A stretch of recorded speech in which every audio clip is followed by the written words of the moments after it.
Hello, I'm the Nostalgia Critic. I remember it so you don't have to. Let's talk about the film that made pedophilia a quirk. No, the other overrated one.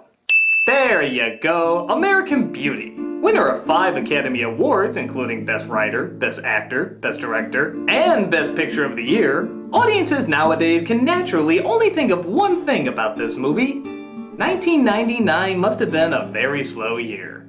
And yeah, okay, fair enough, but does this film deserve the backlash it's getting? Hell, is it even a backlash? People who watch it today don't typically see it as great, but they don't necessarily see it as bad either. Kinda, sorta. Yeah, that bag thing is pretty stupid now, isn't it? With that said, there will be spoilers in this editorial, so heads up, a bag is filmed. Needless to say, for a while this film was a pretty big deal. Everyone liked talking about it and analyzing it, even though by today's standards all the things to talk about are seen as pretty heavy-handed. Hugging his clothes means she's materialistic. The red door means danger and or lust. The flower petals means obvious symbolism. And so on and so forth. So, what is it people saw back then, and should we dig deeper to see it today? Well, the film centers around a dead man talking about his midlife crisis when he was alive. He also somehow knows scenes that happen with the rest of his family, even though he wasn't there, but you could just say that's ghost powers or something. It was a ghost! Yeah, what she said. We mostly see typical suburbanites who have dreams and passions lost to the system of the status quo or wanting to fit in. Some embrace the lifestyle, but others are restless and fed up. One day our lead decides he doesn't care anymore and is going to do whatever he wants, including quitting his job, getting high, and yes, sexually chasing a high school student. Not only a student, but a friend of his daughter, who also seems to be breaking the mold by befriending a bizarre yet poetic— No, you have to see me when I say poetic. Poetic, see, makes a difference. Student who is also a drug dealer and son to a homophobe. This is not the first film to indicate that middle America is unhappy with what the American dream claims they should be happy with. So why did this strike such a strong chord? Well, first off, it's one of the few movies that seems to address both older and younger audiences. And it did a pretty good job speaking to both age groups and giving them equal time. Second, this truly was during a time when many people felt like they were part of a nothing generation. Hell, Fight Club came out the exact same summer, addressing the frustrations of lacking a meaningful identity. We've all been raised on television to believe that one day we'd all be movie gods and rock stars, but we won't. But where Fight Club went to several extremes with its message, both visually and story-wise, American Beauty was a little calmer in its approach. It seemed to combine somewhat corny emotional technique you'd see in, say, a Spielberg or Zemeckis movie, but added just enough of an edge to make it feel a touch more personal. Its imagery pretty, its pace comfortably slow, and its actions direct, but just artistic enough so people could read a little more into it, and feel a sense of accomplishment that they could even do that. Because there's nothing worse in life than being ordinary. You know, it's kinda like that person who thinks they're into anime because they saw Spirited Away. It's a good start, but that's not exactly knowing anime. There's a bit more to it. But back then, it was a nice feeling when people felt they could be a little artsy every once in a while. Even if it was very little compared to other art house films. According to her, I'm too focused on my career.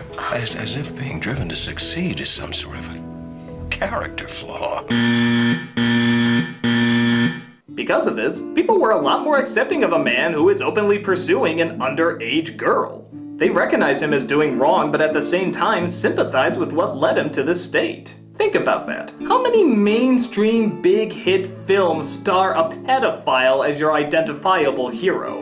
And to the character's credit, he doesn't go through with it. He does wake up and realize he was doing something that he should have no part of. But oddly enough, that's not what most people have issues with in the movie. The biggest argument a lot of folks have is that it's pretentious. Case in point, the kid who films everything and sees beauty everywhere, especially claiming that a dancing bag is the most beautiful thing he saw. Sometimes there's so much beauty in the world. I feel like I can't take it.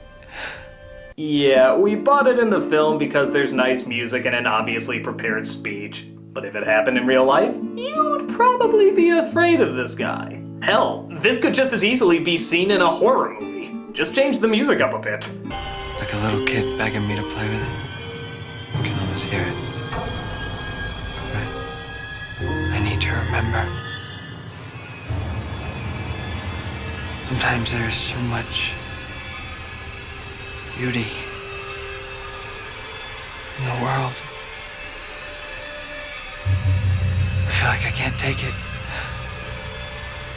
The narration seems a little full of itself too, as if the film has all the answers with how to make your life happy. You just don't see it yet. And I can't feel anything but gratitude for every single moment of my stupid little life.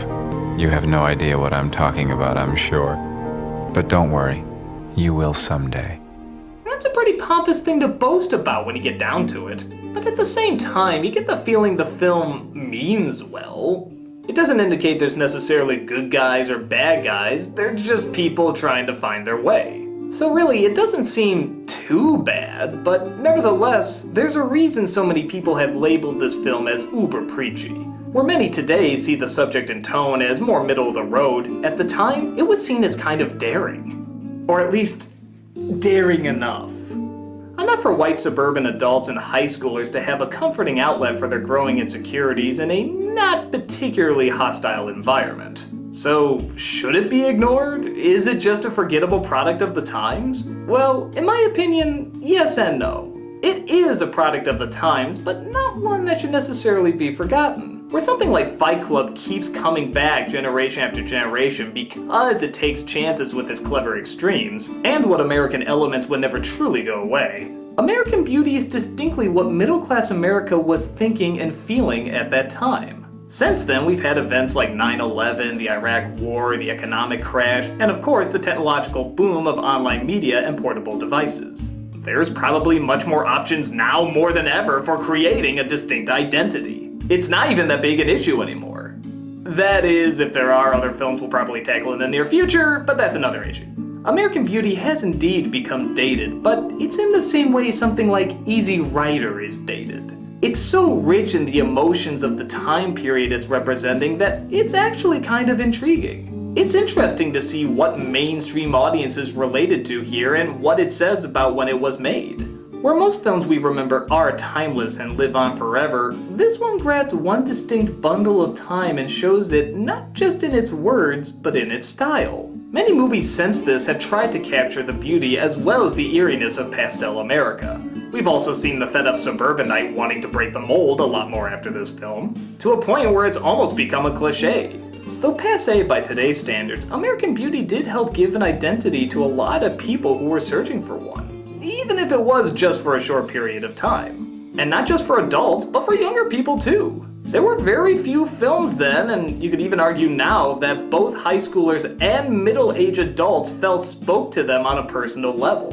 Like it knew what they were going through at that very moment. Given the difference in preference of both those age groups, that's pretty rare. Whether or not it'll have an impact on you now, it certainly left an impact on us then, and allows for a dated, yet still fascinating movie that has a strange beauty distinctly all its own. Yeah, it may be a product of the times, but if you ever wanted to return to that time, this is the interesting little time capsule to do it with. And that definitely has to count for something. And it showed us Thora Birch's boobs. That ought to count for something too. I'm the nostalgia critic guy, remember it, so you don't have to.